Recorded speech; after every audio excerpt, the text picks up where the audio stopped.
is the right time to seek capital? If you're growing a SaaS company, should you go out and get money? And when should you do that? And what should you do to set yourself up? And there's another question. Should it be equity, meaning you give away some of your company, or debt? You pay a debt service on that alone. Well, which one's best? Fortunately, Brian Parks was here. He's with Bigfoot Capital. He came in to share exactly when the right time is, what to do to help yourself on it, and really which way you should go, debt, equity. And a lot of people don't think of debt. Debt can be a great option for you. And if you do that, then you're not giving away your company. You're not giving away a piece of it like you would with an equity financing situation. So check this out. There's a lot of great information Brian shares here, and I think it'll really help. Welcome to Scale Your SaaS, the podcast that gives you proven techniques and formulas for boosting your revenue and achieving your dream exit. Brought to you by a guy who's done just that multiple times. Here is your host, Matt Wolach. Hello and welcome to Scale Your SaaS. I am your host, Matt Wolach, and our goal here is to help you do exactly that. Let's scale your company. How do you generate a whole bunch of great leads? How do you make sure you're closing those leads? And how do you set up a sales team so that you can get someone else doing all that work for you? If you want to know any of those things, absolutely hit the subscribe button right now. That way you'll get notified about all of the upcoming episodes and you will be able to scale your SaaS. And what we do here is we talk with people who help you understand how to scale. So we bring in guests from many different areas, people who are experts and really the innovators in the world of SaaS so that they can show you what you can do to improve and grow. And one of those people, one of those experts is here with us today. I'm really excited that I've got Brian Parks with me. Hey, Brian, how you doing today? Doing great. You brought the energy there, Matt. I'm going to try to match it. Good. I love it. I know you can. Let me tell everybody who you are, Brian. So Brian is the co-founder and CEO at Bigfoot Capital. And really, Bigfoot, they're committed to really being a strategic supporter and providing credit facilities to established B2B software businesses. Brian brings decades of experience in both financial services and SaaS as the founder and CEO of Bigfoot Capital. And prior to Bigfoot, he has honed his skills in various positions across a variety of companies, most notably as the co-founder of Brandfolder. Really, this company, it's founded on the principles of stability, support, partnership. By the way, those are all fantastic if you're looking for a financing partner. And Bigfoot Capital strives to be an aligned partner for SaaS companies who are focused on achieving healthy growth. So really, Brian knows his stuff. He's done it. He's helping people do it now. And I'm really excited to chat with him. Brian, thanks for being here. Awesome. Yeah, happy to be here. Thanks for having me. Cool. So tell me, what have you been up to lately and what's going on? Yeah, we're looking to fund some great software companies, Matt. That's pretty much it. So we've been doing this since 2017, coming up on 8 years. We've worked with about 54 companies. So we're, so to speak, in growth mode ourselves, and looking to put out, meaningful amounts of capital into companies that we align with. So that's really where our focus is right now, is kind of growing our portfolio and bringing companies on board. I love it. I want to hear about how it all happened. What got you into this? What told you, okay, we need to set this up and start helping these companies? Yeah. So if you rewind the tape, so you referenced Brandfolder, and I'll get to that in a minute, but kind of my, multiple decades, 2 decades, graduated school 20 years ago. So about the first 6-7 years of my career were spent in kind of pure play financial services. So doing investment banking. I was an M&A investment banker doing primarily selling companies outside of tech. And saw people have really good outcomes from those companies that they had committed to over a number of years. In 2010, I jumped into software companies really as an operator. And that's kind of, I was employee one in an online travel distribution startup. I then started an enterprise software, became an enterprise software company, Brandfolder, in the digital asset management space. Had a couple of other gigs. And as part of kind of that 7 years, there was kind of 7 in financial services, 7 in early stage operating, and now coming up on 8 in Bigfoot. I raised some angel money. I raised some venture money. I had a lot of friends and peers that did the same thing. And it was all kind of equity based, which is fine. But there was really no debt solution that folks were really aware of to have a true capital stack. So a diversified stack of capital that has, shared but somewhat different interests and objectives at the end of the day. And so prior to getting into software, I saw that in a bunch of companies, that none of which had raised venture capital. They may have raised angel, they may have raised some bank financing or non-bank financing, which is what we do. They may have had mezzanine debt in there. So there was just a much broader array of capital products available to those companies than there were to the software companies that I had operated in. So that's what led to forming Bigfoot, saying, hey, can we still work with and support these types of companies where we've had experience, but provide them with slightly differentiated form of capital? I love it. Seeing that need and filling that gap is great. So if you're a SaaS founder, which I've been and a lot of people out there are listening are, why do you choose debt or equity? How do you make that decision, and when is the right time to do either?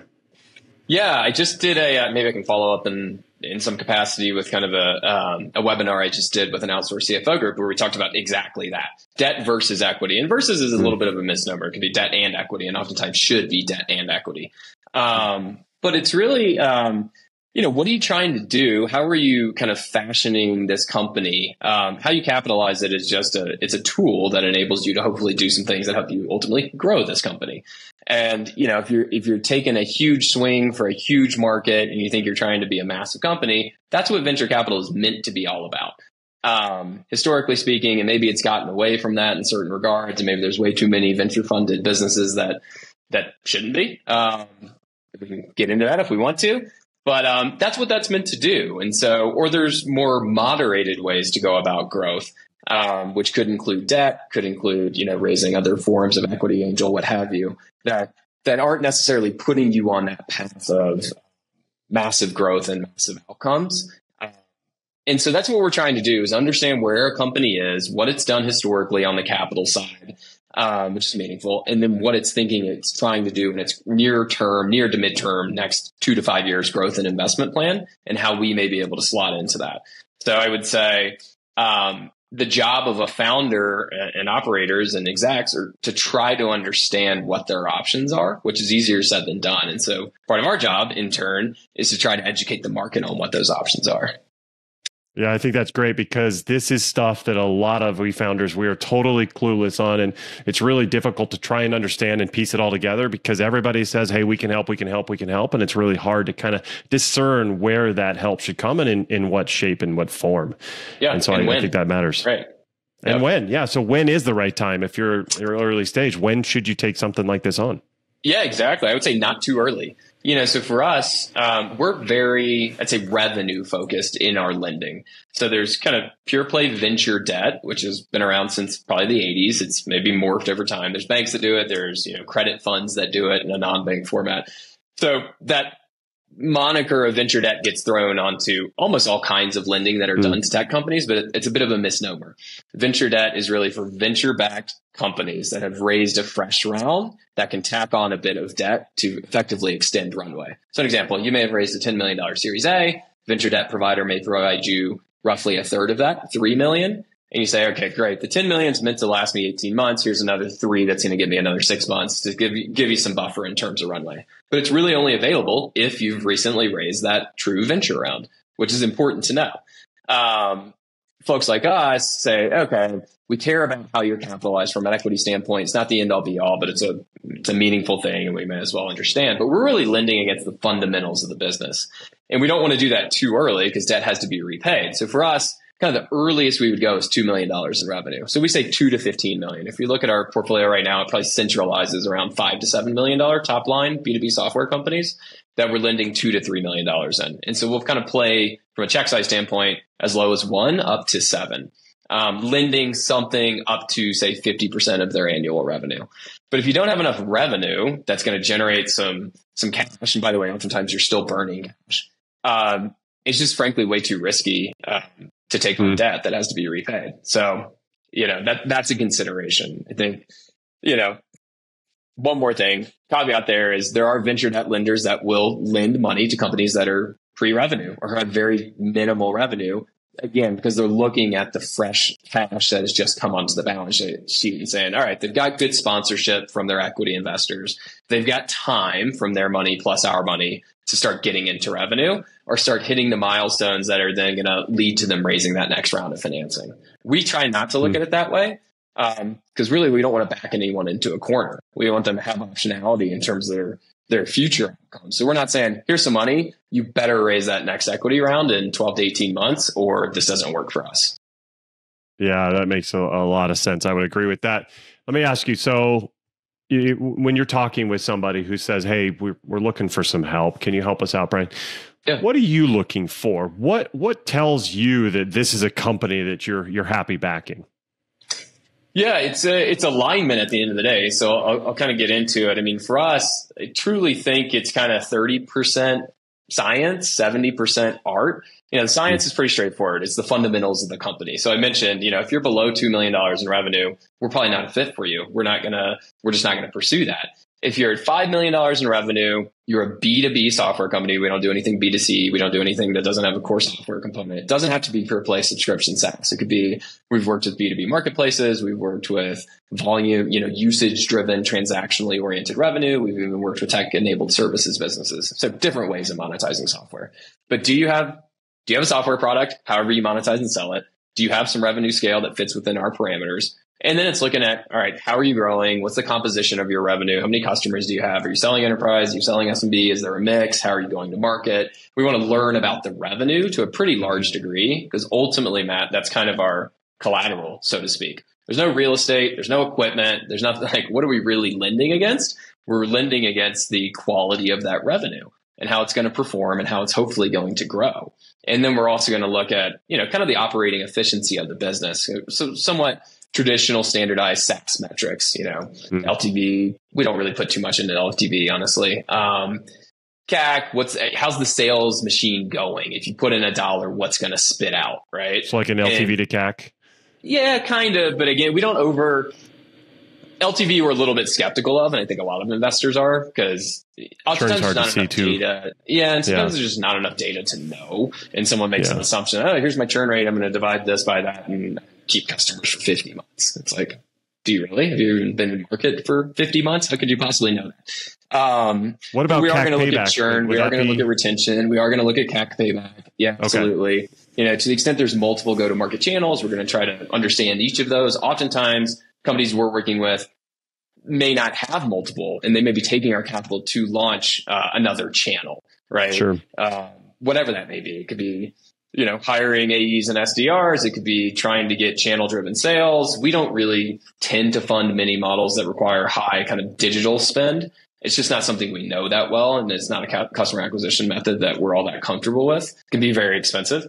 And you better have a very performant funnel if you're doing that. If you're just filling the top of a leaky funnel, that becomes very expensive and burns through a lot of cash. So we're going to look at the fundamentals holistically and try to give our view. We have, models and stuff we've developed over time that help us kind of get a pretty quick view on that. And then we're going to look qualitative, like who are we interacting with here? Who's running this company? How long have they been doing it? How committed are they? How well do they know their space? More of the qualitative factors that equity investors care about as well. So you can't just run it all through an algorithm and spit out some money. At least that's not our way of doing it. It is relationship oriented and trying to understand what's going on here, who's running this company, what markets do they serve, what's the product, and where are they trying to take it? And again, can we align with where they're trying to take it? How much capital do we think it's going to take? Where is it getting them, right? Are we going from 5 million to 8 million of ARR? Do we think once we get there that we want to raise a minority growth round from a private equity firm? Do we think there's strategics out there? I'm speaking as the operator, but also how we care about it. Do we think there's strategics that want to buy us? Do we just want to buy ourselves some time to get growth back up because maybe it's degraded given macro events, and then raise another venture round? And that's where any of those can be fine. They have to be feasible and reasonable, and we're not trying to back anyone into any one of them, right? Yeah, for sure. So, let me ask you this: is partnership for some? I know with a lot of types of investment, whether it's even an angel, but really like a VC, you're looking for a partner who can help you out and open some doors. Does that happen with you guys as well on the debt side?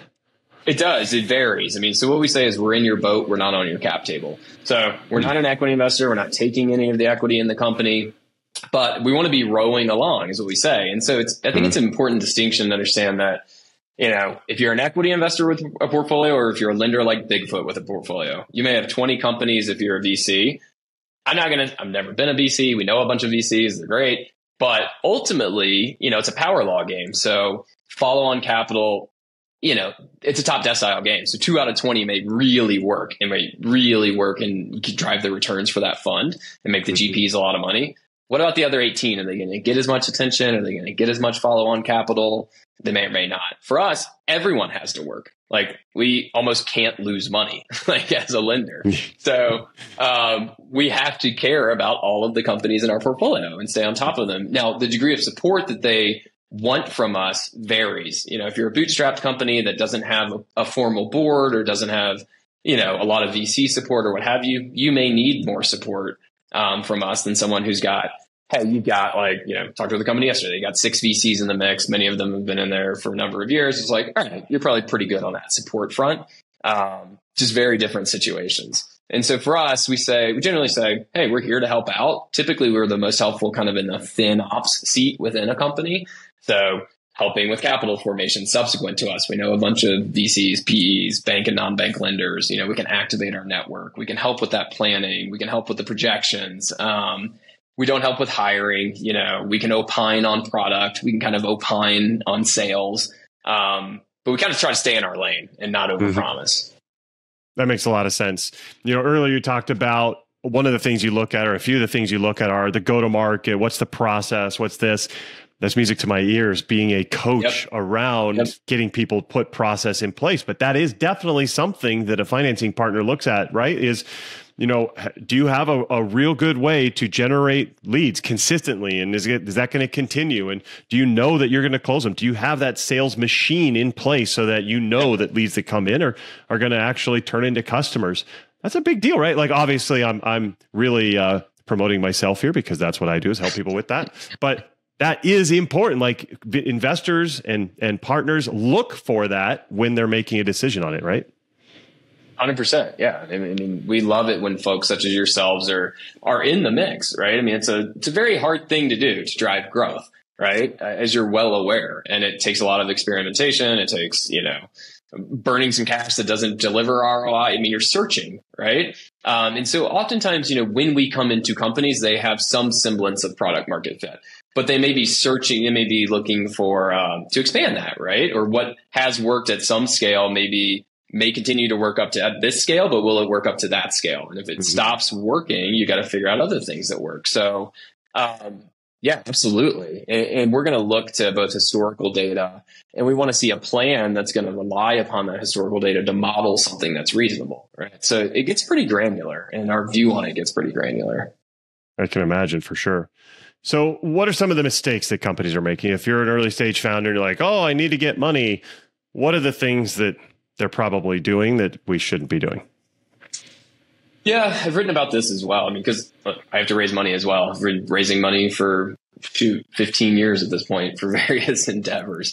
So I think it's, it's paramount that you take it very seriously. So it's a sales process at the end of the day. So you have to be very organized, very diligent, very just on top of how you go about approaching it. And so that takes market research, right? Earlier we were talking about equity versus debt. So, I mean, it's even understanding what type of capital am I seeking? What level of capital am I seeking? How am I going to use it? Who are the types of capital providers, equity or debt, that play in my space and sector at what check sizes? There's a whole research aspect of it. There's building a list. And then there's, going hardcore against that effort. And I think, don't be afraid. Try to get warm, of course. Try to activate your network. Get warm intros. But you can also go cold too. But if you're going to go cold, come with something strong. And so, for me, again, I've most recently with Bigfoot, we just did a capital formation. I basically spent all of 2023 raising capital. Got it done at the end of February. So we've got a fresh pool of capital, looking to put in some great software companies. It was a lot of work, man. That's all I can tell you. So you gotta get a lot of no's. You gotta get energy from the no's. I mean, literally, I've had kiss a lot of frogs, as they say. And you just gotta run things down. So do it in a CRM, do it in a spreadsheet, whatever. Be very organized, but you got to try to just get some energy of having a list of 200 people, understanding that 195 of them are going to be no. Literally have a spreadsheet where you conditional format a status column to green, yellow, or red. You don't want yellows. You want green or red. Hopefully you get some greens. You don't want all reds. But yellow just means it's sitting there in the ether. Like you you got to close. So I would just say that it's really about running a process. And I wrote an ebook about this a while ago that if I can find it and send it to you subsequently, you can share it. And then it's also like, I mean, it's a full-time job. It's very distracting. So you really got to step back and say, why am I doing this? Right? Am I really in a position to raise capital right now? Do I have the fundamentals, or am I just going to go to market and, that's important to know. Are you really in a position to go do it right now? And why are you doing it? Or should you really just be focusing and being as scrappy as you can to get traction in the company?